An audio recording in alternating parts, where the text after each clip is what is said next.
dabcan dhammaanteena jaamacad ayaan dhiganaa jaamacad ayaan ka baxnay hadda ayaan rabnaa inaan dhigano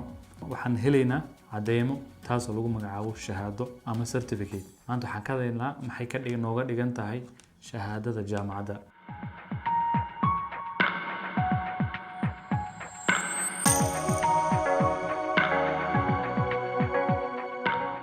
السلام عليكم ورحمة الله وبركاته أصحابتا ولا كحرن ساعد توب كسر دوادة برامج كنا ساعد توب طبعا مدبل على برامج كنا حكت قلي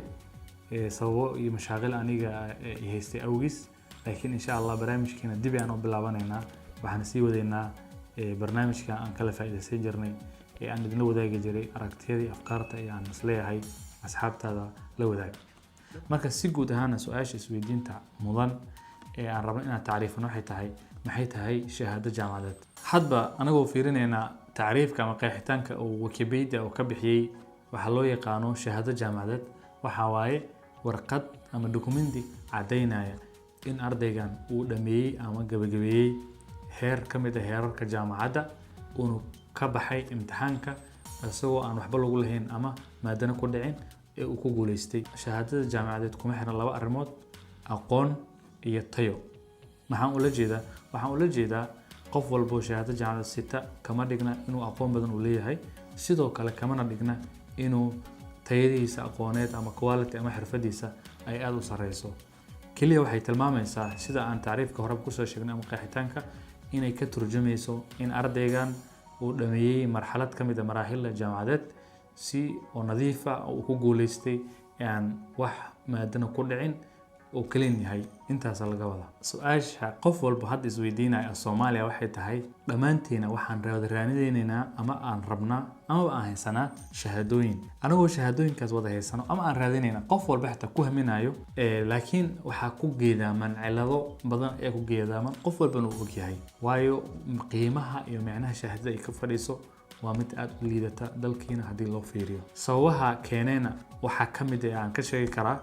كو مناهجته وحبرشده دلكينا أما دولتها عالم كسدحات أما دولتها عربتها با وكو نوعيدي هراء وحلقية وقف حد التطبات جرأة 10 لو ديجي جري إن أرضي جو مان حد جوجو لو دكون لوات جو إن لو ديجو خرطة تاس إثبدل كعلمي كوي ماذا إثبدلنا علمي كوي ماذا حيوان سكر ده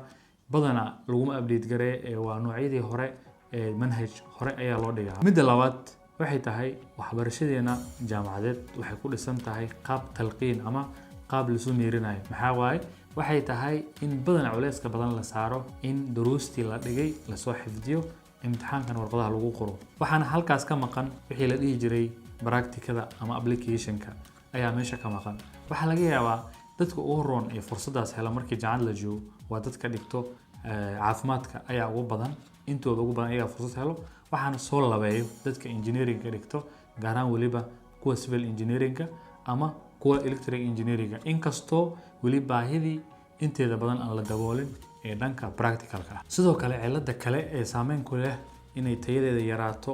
shahaadadeena waxa waaye ama shahaadada jaamacadeed aan haysano waxa waaye calaaqada ka dhaxayso dadka shaqaaleysiga iyo goobaha waxbarashada waa mid maqan taasoo ka dhigan inaysan jirin isku xirnaan adduunka waxa jiro kambaniyada ama hay'adaha waxbarashada bixiyo iyo xafiisyada dawladda ha ahaato ama kambaniyada ha ahaato waxa ka dhaxeeyo aqoonsi iyo qadarin ka dhaxayso taasoo keenaysa in ardayga jaamacad hebel ama macad hebel ka soo baxa uu reputation ama qadarin fiican uu ka helayo shirkadaha muayyan ama qaarkood taasoo u fududeynaysa in lagu kalsoonaado aqoontiisa iyo wax la midka sidoo kale arintaas waxa kaloo saameynku ku sii leedahay in kambaniyada ama goobaha shaqada aad focuska loo saaro sidii loo qancin lahaa asxaab qaraabo iyo waxyaabahaas oo kale taasoo meesha ka saaraysa inaan fursad helin ardayga wax soo bartay midda ugu dambaysa ee aan soo qaadanayo la rabay inaan midda koowaad ka dhigo waxa waaye doorka dawladda oo halkaas ka maqan taasoo aan ula jeedo laba dhinac ugu maqan tahay dawladdii dawlad ahaan ma awoodo inay employment ama shaqaaleysiin u samayso dadka ugu badan ee wax soo bartay dalka labo dawladdu ma awoodo dawladda gacanteeda kuma jirto sektorada ugu badan ee dalka waxa iska leh dad private iska leh taasoo fursad u siinaysa inay sidii rabaan u shaqaaleystaan dawladduna door kuma lahan journalka Le Monde ka soo baxa dalka Faransiiska ayaa ka sameeyay daraasad kana hadlaysay dadka guuleystay ama lacaga sameeyay noloshooda ee aan waxbarashadoona aan dhamaysanin ay ka hadlaysay. marka ayadoo isbarbar dhigaysay dadka soo dhameeyay waxbarashadooda shahaadaysto iyo dadka aan iskuulba aadin ama jaamacad aan dhamaysanin shahaadana haysanin. waxay soo qaadatay Mark Zuckerberg oo Facebook iska leh iyo Bill Gates oo aad wada taqaanaan iyo Michael Dell ayay soo qaadatay. waxayna ka hadashay in dadkan ay guuleysteen ayna ka dhaxayso 3 arrimood kuwaas oo kala kow waa dad lacag wada leh, labo waa dad mar walba warbaahinta ay boonboonayso, 3 waa dad aan waxbarashadooda aan dhamaystiranin ama aan shahaado ka soo qaadanin. marka su'aasha meesha ka dhalta waxay tahay dadkan ayagoona intaas dhamaysanin shahaadadoodana haysanin oo waxbarashada aan soo dhamaynin siday ku guuleysteen halka dadka ay u shaqeeya ay yihiin dad maxaa la dhihi jiray waxbarashada soo dhamaystay lagu tilmaamo dad jaamiciin ah. waxay sheegtay su'aal ay ku soo qortay meesha ma ka dhigantay taas in daraasad iska joojiyo oo dadka shahaadada raadinta iska dhaafaan. waxay ku jawaabtay maya. sababtan waxay tahay 3 arrimood ay ku soo koobtay ee shahaadada iyo waxbarashada dadka inay dhamaystaan u keenaysa. midda koowaad waxay tahay horta dadka shaqo ay ku helaan shahaadada. taasna waxa cadeen u ay dhahday journalka dadka wax bartay ee aan shaqeynin boqolkiiba waxay ka yihiin bulshada 11 halka dadka wax aan baranin ee aan shaqeynin waxay ka yihiin bulshada 52 boqolkiiba. sidoo kale waxay sheegtay jariidada in waxbarashada lagu helo lacag taasoo qaarkiin aad la yaabtaan laga yaabaa laakiin daraasada aan sheegay Soomaali boqolkiiba lagu dabaqay laakiin fikradda Soomaali dabcan waa ka jiri kartaa taasoo ah in qofka la suma barbar dhigi karo qofka jaamacad ka soo baxay shahaado wato iyo qof aan shahaado wadanin. xataa haddii aan si dhab u hadalno xafiisyada dawladda markaa fiiriso shaqada mishaarka wuxuu farqi u dhaxeeyaa hadba shahaadada aad sidato. taasna waxay cadeen u tahay in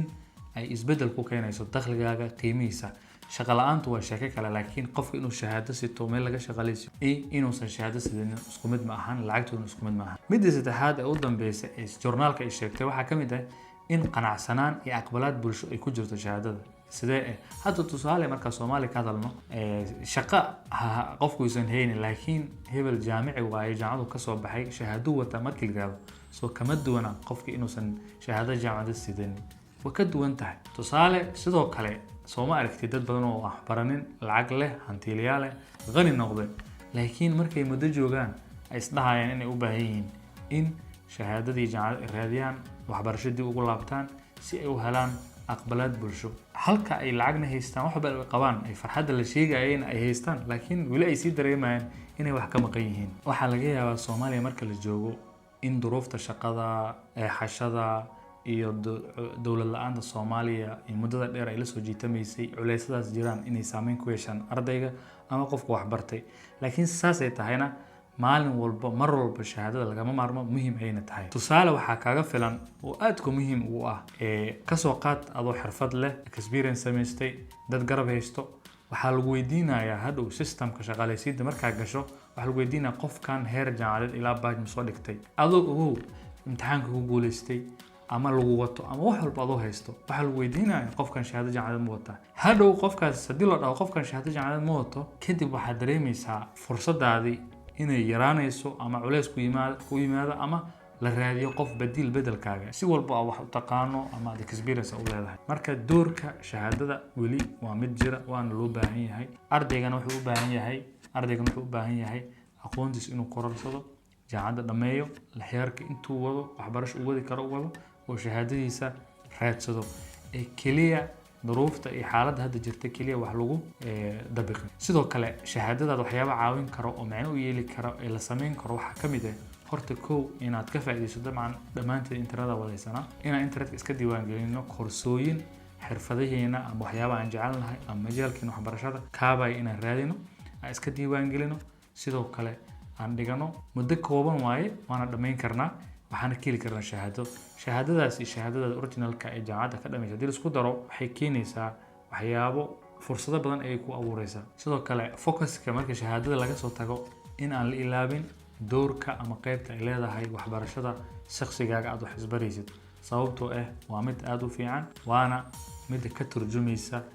xaqiiqo ka dhigaysa warqadda aad wadid inaad aqoonteeda aad leedahay. waxaana ku soo khatimayaa oraah uu yiri qoraaga weyn Isaac Asimov liraado wuxuu yiri waxbarasho lagu sheegayo dhan ee xaqiiqiga ah waa tan adiga aad isbaraysid dabcan wixii aan ka tagay adinka ku dara shahaadadana macnaha iyo faa'iidada noloshiisa idin leedahay ila wadaaga comment igu reeba intaan mar kale barnaamijka lagu kulmi doono waxaan idinkaga tagay sidaas iyo nabadgelyo waan idin salaamayaa waan mahadsantiin